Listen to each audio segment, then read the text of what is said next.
தங்க மோதிரம். ஒரு ஊரில் கோபின்னு ஒரு விவசாயி வாழ்ந்து வந்தார். அவர் ஒரு கடுமையான உழைப்பாளி, நல்ல மனிதரும் கூட. கோபி தினமும் காலையில் வயல் வேலைக்கு தேவையான பொருட்களையும் மதிய உணவையும் தன்னுடன் எடுத்துக்கொண்டு செல்வார்.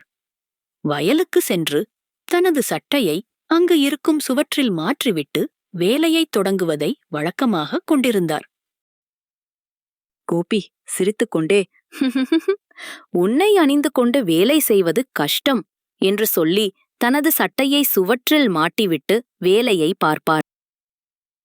நாள் முழுவதும் வேலை செய்த பின்பு மாலையில் சட்டையை அணிந்து கொண்டு மகிழ்ச்சியாக வீடு திரும்புவார். ஒரு நாள் மாலை அவருக்கு ஒரு ஆச்சரியம் காத்திருந்தது. கோபி தனது சட்டையை எடுக்கப் போகும்போது ஒரு அழகான குருவியை தனது சட்டை பையில் பார்த்தார். நீ இங்கு என்ன செய்கின்றாய் குருவியே என்றவாறு அருகில் வந்தார். அந்த குருவி கோபியின் சட்டை பையில் கூடு கட்டத் துவங்கியிருந்தது. சின்ன சின்ன குச்சிகள், இலைகள் கொண்டு குருவி கூடு கட்டுவதை பார்த்த கோபி, அதை கலைக்க மனம் இல்லாமல், நீ உனது வேலையைப் பார் என்றவாறு சட்டையை அங்கேயே விட்டுவிட்டு சந்தோஷத்துடன் மெதுவாக பாடியபடியே தனது வீட்டுக்கு சென்றார். நாட்கள் சென்றன. குருவி கூடுகட்டி அதில் முட்டையிட்டது.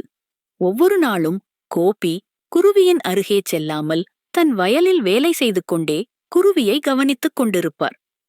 ஒரு அழகான காலை பொழுதில் கீச் கீச் கீச் கீச் முட்டைகள் பொரிந்து குருவி குஞ்சுகள் வெளிவந்தன.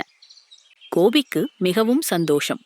ஒரு சிறிய கிண்ணத்தில் தண்ணீரை சுவற்றுக்கு அருகில் வைத்தார். சில தானியங்களையும் தூவினார். குருவியையும் அதன் குஞ்சுகளையும் தன் குழந்தைகளைப் போல பார்த்துக் கொண்டார். குருவி குஞ்சுகள் சிறிது சிறிதாக வளர ஆரம்பித்தன. தாய்க்குருவி வெளியில் சென்று தன் குஞ்சுகளுக்கு இரை கொண்டு வரும். சிறிய புழுக்கள், தானியங்கள், பழங்கள் என்று கொண்டு வந்து தனது குஞ்சுகளுக்கு உணவு ஊட்டும். கோபி அவற்றை தொந்தரவு செய்யாமல் தூரத்தில் இருந்து பார்த்து ரசித்துக் கொண்டிருப்பார். குருவி குஞ்சுகள் வேகமாக வளர்கின்றன என தன் மனதிற்குள் நினைத்துக் கொண்டார் கோபி. வாரங்கள் சென்றன. குருவி குஞ்சுகளுக்கு இறக்கைகள் வளரத் தொடங்கின. அவை சிறகுகளை அடித்துக்கொண்டு பறக்க கற்றுக்கொள்ள ஆரம்பித்தன. ஒரு நாள் சிறகுகளை விரித்து தன் தாயைப் போலவே வானில் பறக்க ஆரம்பித்தன. கோபி உற்சாகத்தில் கைகளை தட்டி, இன்னும் உயரபர குருவிகளே என்று கூவினார்.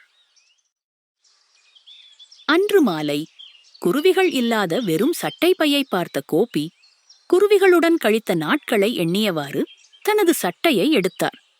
என்ன இது, ஏதோ மின்னுவது போல இருக்கின்றது என்றவாறு தன் சட்டை பையை பார்த்த கோபி அதிசயப்பட்டார். சட்டை பையில் அழகான தங்க மோதிரம் இருந்தது.